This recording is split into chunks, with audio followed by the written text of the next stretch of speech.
ಮಗು ಕಷ್ಟ ಬಂದಿದೆ, ಸತ್ಯ ಹರಿಶ್ಚಂದ್ರನಿಗೆ ಬಿಡ್ತಾ ಕಷ್ಟ. ಹೆಂಡತಿ ಮಾರ್ಬಿಡ್ತಾನೆ, ಮಗ ಮಾರ್ಬಿಡ್ತಾನೆ, ಲೋಹಿತಾಶ್ವ ಹಾವು ಕಚ್ಚಿ ಸತ್ತೋಗ್ತಾನೆ. ಚಂದ್ರಮತಿ ಆ ಹೆಣನ ಇಟ್ಕೊಂಡು ವಾಪಸ್ ಬರ್ತಾನೆ ಹರಿಶ್ಚಂದ್ರನ ಹತ್ರ. ಅಪ್ಪ, ನಿನ್ನ ಮಗು ತೀರ್ಕೊಂಡು ಹೋಗ್ಬಿಟ್ಟಿದೆ, ಇಲ್ಲಿ ನಾನು ಅದನ್ನು ದಫನ್ ಮಾಡಬೇಕು, ಒಂಚೂರು ಜಾಗ ಕೊಡು ಸ್ಮಶಾನದಲ್ಲಿ ಅಂತಂದರೆ ಸತ್ಯ ಹರಿಶ್ಚಂದ್ರ ಹೇಳ್ತಾನೆ, ನೋಡು, ಇಲ್ಲಿ ಸತ್ತಿರ್ತಕ್ಕಂಥದ್ದು ನಿನ್ನ ಮಗ, ಅದನ್ನು ನೀನು ಕ್ಷಣವನ್ನು ಈ ಸ್ಮಶಾನದಲ್ಲಿ ಹೂಳೋದಕ್ಕೆ ಬಂದಿದ್ಯಾ. ನಾನು ನನ್ನ ಸ್ವಾಮಿ ಓನರು ಇಷ್ಟು ದುಡ್ಡು ಕೊಡಬೇಕು ಅಂತ ಹೇಳಿದಾನೆ. ಒಂದು ಬುಂಡೆ ಹೆಂಡ, ಒಂದು ವಸ್ತ್ರ, ಇಷ್ಟು ದುಡ್ಡು, ಇಷ್ಟು ಅಕ್ಕಿ ಧಾನ್ಯ, ಇಷ್ಟು ತಗೊಂಬಂದು ಕೊಟ್ಟರೆ ಒಳಗಡೆ ಎಂಟ್ರಿ ಅಂತ.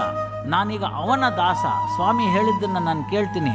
ಇಲ್ಲಿ ಸಂಬಂಧಗಳಿಗೆ ಬೆಲೆ ಇಲ್ಲ, ನಾನು ಎಂದೋ ನಿನ್ನನ್ನು ಮಾರಾಗಿದೆ, ನಾನು ಅದನ್ನು ತಂದರೆ ಮಾತ್ರ ನಿನ್ನ ಮಗುನ ಬಿಡ್ತೀನಿ ಅಂತ ಭವಬಂಧನವನ್ನು ಬಿಟ್ಟು ಸತ್ಯ ಹರಿಶ್ಚಂದ್ರ ನಿಲ್ಲೋದನ್ನು ಕಾಯ್ತಾ ಇದ್ದಂಥ ದೇವತೆಗಳು ಪುಷ್ಪವೃಷ್ಟಿ ಮಾಡ್ತಾರೆ. ಇದೆಲ್ಲ ಸತ್ಯ ಹರಿಶ್ಚಂದ್ರನ ಸಮಯದಲ್ಲಿ ಕಳೆದೋದ ಸಮಯ ಎಷ್ಟು ಅಂತ ನೀವು ಸೂಕ್ಷ್ಮವಾಗಿ ನೋಡಿದ್ರೆ ಅವನು 20,000 ವರ್ಷ ಬದುಕ್ತಾನೆ. ಈ ಕಷ್ಟ ಕೋಟೆಗಳಲ್ಲಿ ಬಂದಿದ್ದೆಲ್ಲ ಕೇವಲ 2 ವರ್ಷ. 2 ವರ್ಷದಲ್ಲಿ ಇಷ್ಟೆಲ್ಲ ಅವ್ರನ್ನ ಪರೀಕ್ಷೆಗೆ ಒಳಪಡಿಸ್ತಂಥದ್ದಕ್ಕೆ ಅಂಥ ಸತ್ಯ ಹರಿಶ್ಚಂದ್ರನಿಗೆ ಇಂಥದ್ದೆಲ್ಲ ತೊಂದರೆಗಳನ್ನ ತಂದೊಡ್ಡಿದ್ದಂಥ ಭಗವಂತ ನಮಗೆ ತಂದೊಡಲ್ವಾ? ಕರ್ಮವನ್ನು ಅನುಭವಿಸೋದಕ್ಕೋಸ್ಕರ ಇಂತಹ ಪ್ರಕ್ಷಿಪ್ತವಾದ ಸಂದರ್ಭಗಳನ್ನು ತಂದುಕೊಡ್ತಾನೆ. ಭಯಕೃತ್ ಭಯನಾಶನಃ ಅಂತ ಅವನು ಹೇಳ್ತಾನೆ. ನೀನು ಮಾಡಬೇಕಾದ ಕೆಲಸನ ಆಗಲೂ ನನ್ನ ಮೇಲೆ ನಂಬಿಕೆ ಇಟ್ಟು ಮಾಡು, ಅದರ ಫಲಾಫಲನ ನನಗೆ ಬಿಡು. ನಿನ್ನನ್ನು ಉಳಿಸ್ಬೇಕೋ ಬೇಡವೋ ನೋಡ್ತೀನಿ.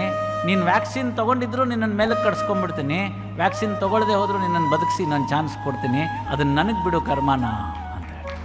ಇಂಥ ಕೃಷ್ಣ